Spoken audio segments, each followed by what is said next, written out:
जब मैं छोटी थी ना तो मैं बहुत ऑब्जर्व करती थी अपनी मम्मी को। तो मैं देखा करती थी कि यार बेचारी दिन भर किचन में ही अपना टाइम इन्वेस्ट करती रहती है। अब उनके 3 बच्चे हैं तो करेंगी क्या भाई। अगर एक बच्चे को भिंडी पसंद है तो भाई किसी को परवल पसंद आता है। अब एक बच्चे को हलवा पसंद है तो दूसरे बच्चे बोलेंगे कि भाई मेरे को सूजी का नहीं, मेरे को बेसन का हलवा पसंद है। पहले जमाने की जो लेडीज थी, मतलब मेरी मम्मी के टाइम जितनी भी लेडीज थी, ज्यादा से ज्यादा टाइम वो अपने किचन में इन्वेस्ट करती थी। आज की डेट में सच बताइएगा कितनी सारी लेडीज वही सेम चीज फॉलो करती है, वही सेम दिनचर्या फॉलो करती है जो मेरी मम्मी, जो मतलब हमारी मम्मी किया करती थी। करते हैं, नहीं करते ना कोई नहीं करेगा यार। आज की डेट में तो स्मार्टली वर्क करना बहुत जरूरी है। अगर आप डेली बेसिस पे समय बचाना चाहते हैं, किचन में स्मार्टली काम करना चाहते हैं ना, तो सबसे पहले ना अप टू डेट रखिए, जैसे कि आपकी सब्जियां पूरी है कि नहीं। बहुत सारे घरों में बुजुर्ग रहते हैं तो उनका भी हमें देखभाल करना पड़ता है, क्योंकि हरी सब्जियां उनको हमें खिलानी है।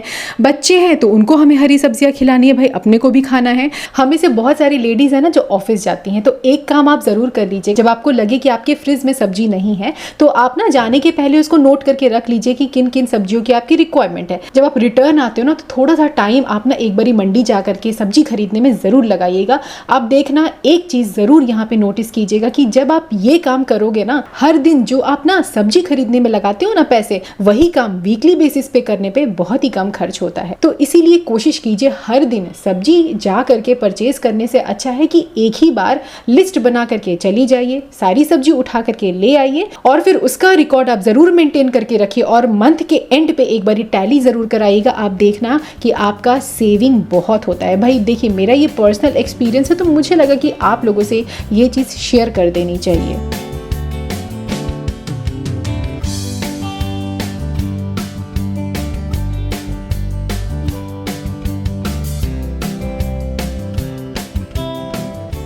कभी कभार ना देखिए ऐसा होता है कि अगर आपके पास बिल्कुल भी टाइम नहीं है ना, उस केस में ना जो ग्रोसरी वाले ऐप्स आते हैं ना अलग अलग तरीके के, जैसे मैं जो इस्तेमाल करती हूँ वो मिल्क बास्केट, बिग बास्केट होता है। तो डेली बेसिस पे ना मैं ज़्यादातर मिल्क बास्केट यूज़ करती हूँ। तो उसमें जैसे मैं नारियल पानी देख रही थी तो मैंने देखा कि भाई एक पीस अगर मैं मंगवा रही हूँ तो मेरे को 57 रुपीज़ का पड़ रहा है, और यही अगर मैं 3 पीस मंगवाती हूँ कल के डेट में तो क्या है उसमें आपको 168 रुपीज़ का पड़ रहा है। तो हालांकि ज़्यादा का डिफरेंस नहीं है, बट मुझे लगा कि यार घर बैठे बैठे अगर चीज़ आसान हो जा रही है मेरे लिए तो एक अच्छी बात है।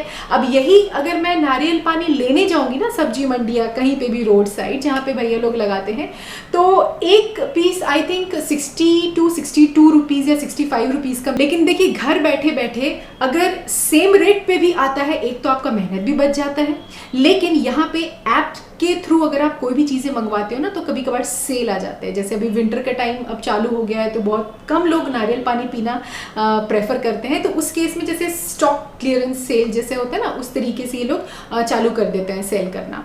तो आप यहाँ से भी अपना फ़ायदा उठा सकते हो। और भारी सामान वहाँ जा कर के उठा के लेकर आना मुझे लगता है कि एक थोड़ा सा टफ टास्क हो जाता है ना। हम सभी मदर्स का किचन में काम को जो मैनेज करने का तरीका होता है ना बिल्कुल अलग होता है। हमें क्या करना होता है, हमको अपने बच्चों के हिसाब से चलना पड़ता है, बच्चों के पेट के हिसाब से चलना पड़ता है। मैं एक्चुअली दोस्तों ऐसे इसलिए कह रही हूँ ना कि मेरी बेटी अभी छोटी है तो 2 टिफ़िन वो लेकर जाती है, एक तो स्नैक का आइटम लेकर जाती है, एक प्रॉपर मील, उसमें वो अलग लंच करती है। तो जो स्नैक वाला होता है हर दिन वो बोलती है कि मम्मा मुझे मखाना दे दो।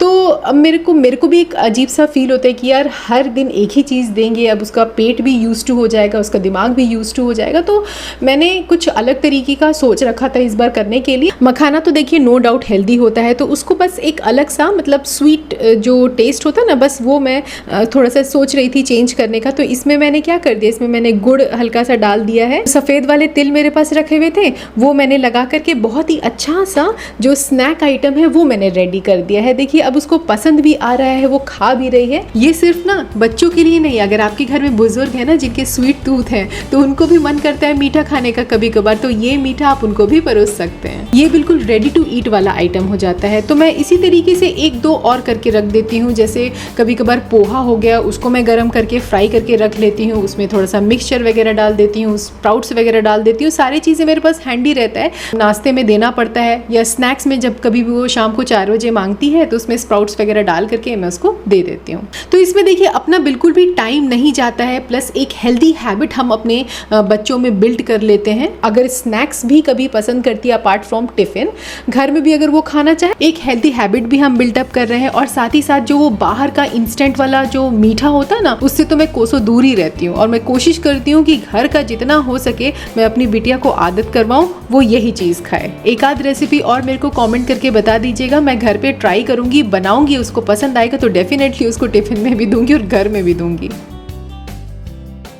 अलग अलग सीज़न में जो फल सब्ज़ी अवेलेबल होता है मंडी में, तो मैं कोशिश करती हूँ उसको लेकर आऊँ। और मैं ना डाइट में स्पेशली अपने डॉटर के, मेरे परिवार के डाइट में मैं इंक्लूड करने की कोशिश करती हूँ। तो इस बारी ना मैं देखिए शकरकंदी लेकर आई थी। इसका पराठा बहुत ही टेस्टी बनता है, बहुत ही यमी बनता है। एक बारी आप लोग ट्राई ज़रूर कीजिएगा इसका पराठा। सिंपली जैसे आप आलू का स्टफिंग बनाते हैं ना आलू पराठे के लिए, तो बस उसको आपको क्या करना है, आलू के बदले आपको ना ये शकरकंदी डाल देनी है। उसके बाद लास्ट में अमचूर पाउडर डालने के बाद थोड़ा सा जब ये ठंडा हो जाए ना, तो रोटी में भर करके आप इसको बनाइए। और ना ऊपर से बनने के बाद घी लगाकर मैं अपनी बिटिया को देती हूँ ना, बहुत ही चटपटा लगता है उसको। और वो बोलती है कि मम्मा बहुत ही हेल्दी है, यम्मी है। जैसे मेरी बिटिया आती है तो उसको लंच करने का मन नहीं करता है, तो ये 3 से 4 के बीच में उसको कुछ ना कुछ स्नैक्स चाहिए होता है। तो आप ना शकरकंदी को इस तरीके से रोस्ट करके रख लीजिए, और ना ये 2-3 दिन बहुत अच्छे से चल जाएंगे, ख़राब भी नहीं होंगे अगर आप इसको ना क्लिंग फॉइल में लपेट करके फ्रिज में रख दोगे तो फ्रेश अगर आप खाना चाहते हैं तो रोस्ट करके उसको निकाल लीजिए, थोड़ा सा ठंडा हो जाने दीजिए, और ना एकदम बारीक बारीक पीसेस कट कर लीजिए। और भेल पूरी मेरी बिटिया को बहुत पसंद आता है, तो इस बारी मैंने सोचा है कि आलू के बदले ये वाली मैं डालूंगी यहाँ पे। और जो भी आपको मसाले वगैरह डालना है थोड़ा बहुत, वो तो ज़्यादा मिर्च खाती नहीं है, लेकिन फिर भी मैं कोशिश करती हूँ थोड़ा सा उसको हैबिट दिलाऊँ, हल्का फुल्का, मतलब मसाले का ही तीखापन दूँ, अदरवाइज़ वो एकदम खारा खारा उसका मुँह हो जाएगा। और वो बड़ी हो रही है ना, धीरे धीरे करके अगर मिर्च का हैबिट नहीं डलवाऊंगी तो बाद में जाने के बाद मुझे ही प्रॉब्लम होगा। तो अपने बच्चों को भी दीजिएगा ये वाला रेसिपी, ट्राई ज़रूर कीजिएगा घर में। और अगर ट्राई करते हैं ना तो एक बारी मेरे को कमेंट करके ज़रूर बताइएगा। किचन में टाइम बचाने का, स्मार्टली काम करने का एक और तरीका मैंने एक्सपीरियंस किया है। मैं क्या करती हूँ ना, मेरे पास 2 सेक्शन है मसाले के खासकर।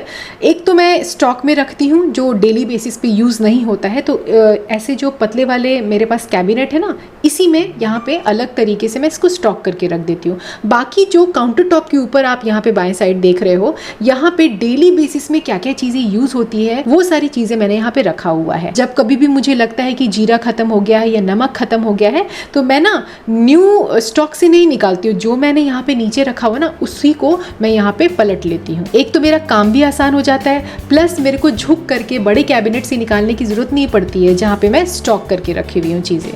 अच्छा, अब देखिए कुछ मसाले ऐसे होते हैं ना जो अगर आप पहले से ही तैयार करके रख लोगे ना, तो बाद में आपका काम बहुत बहुत बहुत ही आसान हो जाता है। तो मैं पहले कन्वेंशनल तरीके से बनाती थी। प्याज और टमाटर का जो पेस्ट होता है ना, उसको बस नॉर्मली ऐसे फ्राई करके मैं रख देती थी। मतलब प्याज को फ्राई किया, टमाटर को फ्राई किया, और फिर मैं उसको ना फ्रिज में या फ्रीजर में करके रख देती थी। मेरे को सच बताऊँ तो उतना मज़ा नहीं आता था वो मसाले से, तो मैं एक नए तरीके से मसाला अब बनाना शुरू की हूँ। प्याज के टुकड़े, अदरक, लहसुन, मिर्च, जो भी अगर मिर्च डालना है तो आप डाल सकते हैं, नहीं तो आप अवॉइड कर सकते हैं, क्योंकि मेरी बिटिया खाती है। तो मैं इसीलिए ये वाला जो मसाला है ना, खासकर इसमें मैं मिर्च नहीं डालती हूँ, ऊपर से बाद में तड़का लगा देती हूँ। जो प्याज के शेल्स होते हैं ना, उसको आपको खोल करके रख। और ये मसाला सच बताऊँ तो मल्टीपर्पज जिसको बोलते हैं ना, मतलब हर एक सब्जियों के लिए आप तैयार कर सकते हैं। चाहे आप मटर पनीर बना रहे हैं, चाहे आप दम आलू बना रहे हैं, कोफ्ता बना रहे हैं, एक बार ये वाला रेसिपी आप लोग ज़रूर ट्राई कीजिएगा। मैंने तो यूज़ किया है, इसीलिए मैं आज आप लोगों से शेयर कर रही हूँ। हल्का सा जब ये सारी सब्जियाँ भुन जाएंगी ना, उसके बाद आपको इसको ठंडा कर लीजिए सब्जियों को। उसके बाद फिर ना इसको इसी में ग्राइंड करके बिल्कुल एकदम जैसे बारीक पेस्ट होता है ना, वो आपको रेडी कर लेना है। अब ये जो पेस्ट है आपका, आप इसको स्टोर करके, मतलब मैं क्या करती हूँ, मैं इसको क्यूब्स के फॉर्म में नहीं रखती हूँ, फ्रीजर में रखती हूँ। इसमें अच्छे से कवर करके, बिल्कुल अंदर मॉइस्चर नहीं लगना चाहिए ऐसा। उसके बाद एयर टाइट कंटेनर में इसको फ्रीजर में रख लेती हूँ।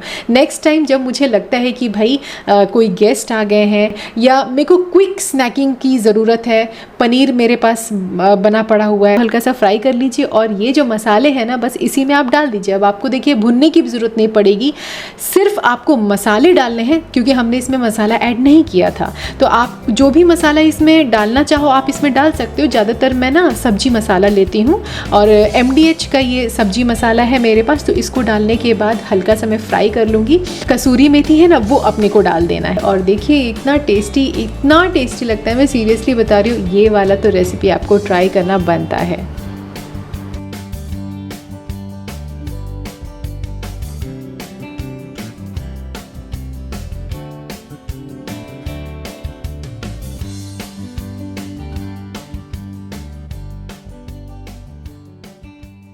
तो फ्रेंड्स आज इस वीडियो में मैंने अपना पर्सनल एक्सपीरियंस आप लोगों से शेयर किया है, खासकर किचन में किस तरीके से मैं कम समय में काम को मैनेज करते हुए आई हूँ। देखिए जितने भी आइडियाज़ और टिप्स हैं ना ये सारे के सारे उस टाइम के हैं जब मेरी बेबी एक्चुअली जब 1 से 1.5 साल की रही होगी, उस टाइम पे मैं फैकल्टी का जॉब करती थी। मतलब 9 बजे जाती थी और आती थी मैं शाम को 6:30 या 7 बजे तक। घर पहुँचते पहुँचते इतना टाइम तो हो ही जाता था। और उस टाइम पे पता नहीं क्या शौक चढ़ा था कि मेरे को भी यूट्यूबिंग करना है। तो यूट्यूब वाले लाइन में जब से मैं आई हूँ ना, तो बेबी को संभालना, फैमिली को संभालना, हस्बैंड को टाइम देना, लंच पैक करके देना, सारा काम को मैनेज करते हुए, किचन में कम समय बिताते हुए, अपने YouTube वाले लाइन में थोड़ा सा ज़्यादा प्रैक्टिकली डिवोट करती थी मैं।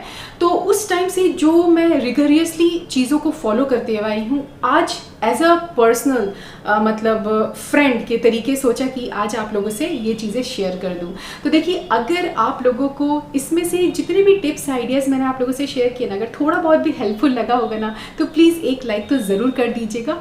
और अगर आप लोग नए हैं हमारे चैनल पे तो आप लोगों का स्वागत है। बिना सब्सक्राइब बटन प्रेस किए देखिए जाइएगा मत, क्योंकि ऐसे अच्छे आइडियाज़ और भी आप लोगों को मिलने वाले हैं। और मैं कोशिश कर रही हूँ कि हफ्ते में जितना हो सके, जितना बन पड़े, मैं मतलब आऊँ, आप लोगों से बातचीत करूँ, आप लोगों से चीज़ें शेयर करूँ, वीडियोज़ अच्छे आप लोगों से शेयर करूँ। तो आज का वीडियो अगर आप लोगों को पसंद आया होगा तो बस यही बोलूँगी कि लाइक ज़रूर कर दीजिएगा। चलिए फिर मिलते हैं एक अलग सा वीडियो लेकर। तो देखिए रात हो चुकी है और थोड़ा बहुत जो भी मेरी एडिटिंग बची है ना उसको फिनिश करके कल, मतलब कि कल है थर्सडे, ये वीडियो आप लोगों को मिल जाएगा। तो चलिए bye bye, good night and take care guys.